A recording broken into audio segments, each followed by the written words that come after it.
नमस्कार दोस्तों, स्वागत है आप सभी का। 69,000 शिक्षक भर्ती आरक्षण और यहाँ पर कुछ भर्तियों के परिणाम जारी हुए हैं। मतलब एक भर्ती की बात नहीं की जा रही है, अलग अलग इसमें भर्ती है और इसमें हम दिखाएंगे आपको कि किस प्रकार से ओबीसी एससी की जो कट ऑफ है वो सामान्य वर्ग के बराबर या फिर उससे भी ज़्यादा जा रही है। रीज़न क्या है इसके पीछे का ये भी आपको बताएंगे, लेकिन इसके पहले साथियों 6800 ओबीसी एससी लिस्ट के साथियों को नियुक्ति को लेकर के लगातार संघर्ष चल रहा है और आप सभी जानते हैं कि 20 और 21 को महाधरने का भी ऐलान किया गया है।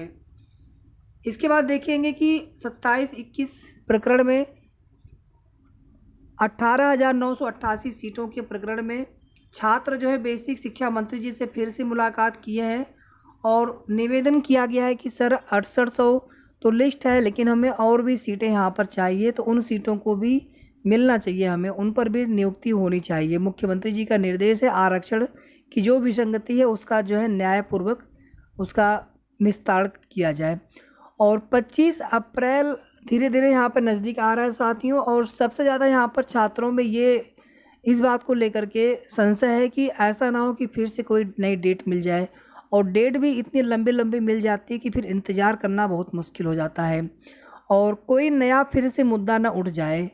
यानी अब देखेंगे आप तो 6800 जो चयनित शिक्षक हैं वो लोग भी आ जाएंगे, क्योंकि उन पक्ष नहीं रखेंगे, बाद में कुछ फैसला आता है तो फिर वहाँ पर वो फैसला लागू हो जाएगा सभी के ऊपर। और इसके अलावा 6800 के अभ्यर्थी रहेंगे ही रहेंगे। और एक आप देख रहे होंगे लगातार 27-21 पर जो है चर्चा चल रही है सोशल मीडिया पर कि 27-21 को किस प्रकार से उस पर जो आर्गूमेंट हो, किस प्रकार से पक्ष रखा जाए।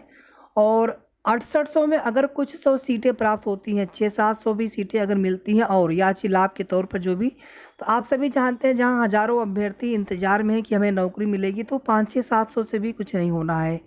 तो देखते हैं दोस्तों क्या होता है। फिलहाल में संघर्ष और तैयारी पूरी चल रही है। 6800 के चयनित साथियों की तरफ से भी 20 और 21 को महाधरने का ऐलान भी किया गया है। आरक्षण में 27-21 की कंप्लीट सीटों को लेकर के भी अभ्यर्थी लगातार, चाहे सीनियर अधिवक्ताओं को हायर करना हो, चाहे बेसिक शिक्षा मंत्री जी से मुलाकात हो, सभी अपने अपने स्तर से प्रयास कर रहे हैं।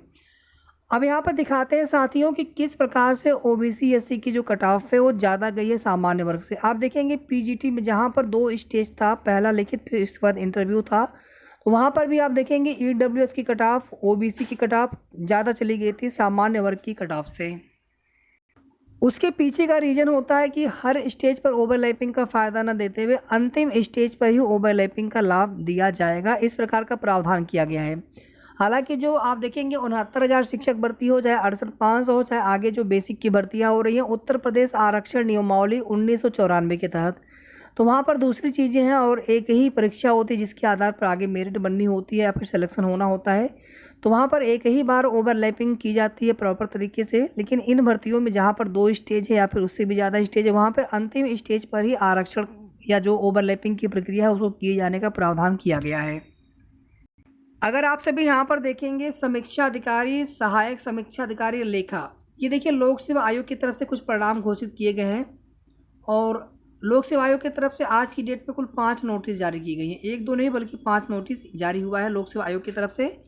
अगर आप यहाँ पर देखेंगे ध्यान से, अनारक्षित सामान्य वर्ग की कट ऑफ है 93, एससी की कट ऑफ सामान्य से भी ज़्यादा गई है 98, और ओबीसी की कट ऑफ यहाँ पर देखेंगे तो काफ़ी ज़्यादा गई है 110 के आसपास। फिर देखेंगे यहाँ पर पीएच कैटेगरी की कट ऑफ भी काफ़ी ज़्यादा गई है, 92 गया है, मतलब जनरल के बराबर ही। और इसके बाद देखेंगे यहाँ पर भूतपूर्व सैनिक में सामान्य ओबीसी 84, एससी एसटी 77, खैर इन्हें यहाँ पर थोड़ा सा लाभ मिला है। और यहाँ पर देखिए आप सभी महिला की कट ऑफ 95, मतलब अगर आप इसे छोड़ दीजिए एक कैटेगरी तो बाकी सभी कैटेगरी से अच्छे सामान्य वर्ग के अभ्यर्थी हो गए। ये पहले स्टेज की बात हो गई।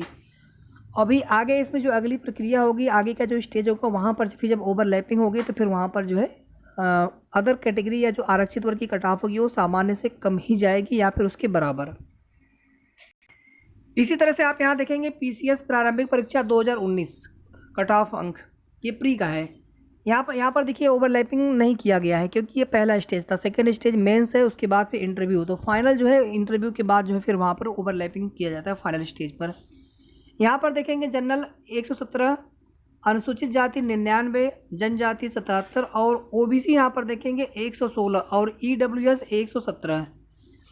DFF यहाँ पर देखेंगे 104, बाकी अदर कैटेगरी कटाव आप देख लीजिएगा। महिला के देखिए 109 यहाँ पर गया हुआ है। तो अगर आप देखेंगे EWS और OBC की कटाव जो है लगभग सामान्य के बराबर, EWS के तो बराबर ही चली गई है, मतलब ओवरलैपिंग नहीं हुआ है, सीधा सा कहने का मतलब है। इसके बाद आगे देखिए आप यहाँ पर सामान्य ग्रुप, एग्जीक्यूटिव ग्रुप, यहाँ पर भी आप देखेंगे तो कुछ ऐसी ही चीज़ें आपको यहाँ पर दिखेंगी कि EWS की जो कट ऑफ है वो जनरल से ज़्यादा गई है, OBC की जनरल के बराबर गई है।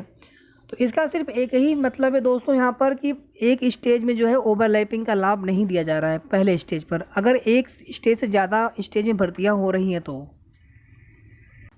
बाकी सोशल मीडिया प्लेटफॉर्म पर लोग क्या बताते हैं, लेकिन यही सच्चाई है और ये चीज़ आप लोग जानते हैं। हालांकि इसका विरोध भी होता है कि इस प्रकार से होने से तो कहीं ना कहीं जो आरक्षित वर्ग की सीटें बाद में खाली रह जाएंगी। अगर आप देखेंगे ध्यान से तो इससे क्या होगा, जो रिजर्व कैटेगरी की जो सीटें होंगी वो खाली रह जाएंगी, फिर उन सीटों के लिए आप वेटिंग लिस्ट जारी करेंगे। तो ये सब चीज़ें यहाँ पर दिक्कतें हो रही हैं और 100% सीटें खाली होंगी। उसके पीछे का रीज़न यहाँ पर है, कट ऑफ इतनी ज़्यादा हाई जा रही है, फिर बाद में ओवरलैपिंग होगा, फिर जो सीटें खाली होंगी फिर उन सीटों पर किस प्रकार से। तो ये सब चीज़ें हैं दोस्तों यहाँ पर, जहाँ पर एक स्टेज से ज़्यादा में भर्ती हो रही है वहाँ पर फाइनल स्टेज पर ही ओवरलैपिंग का लाभ दिया जा रहा है। तो ये कुल मिलाकर के आप सभी के लिए एक महत्वपूर्ण सूचना थी। बाकी आगे की जो भी सही और ऑथेंटिक जानकारी होगी आगे भी आप सभी को हमारे चैनल के माध्यम से सूचना मिलती रहेगी। वीडियो को प्लीज़ लाइक, शेयर और साथ में चैनल को सब्सक्राइब जरूर कर लें जिन मित्रों ने अभी तक न किया हो। धन्यवाद।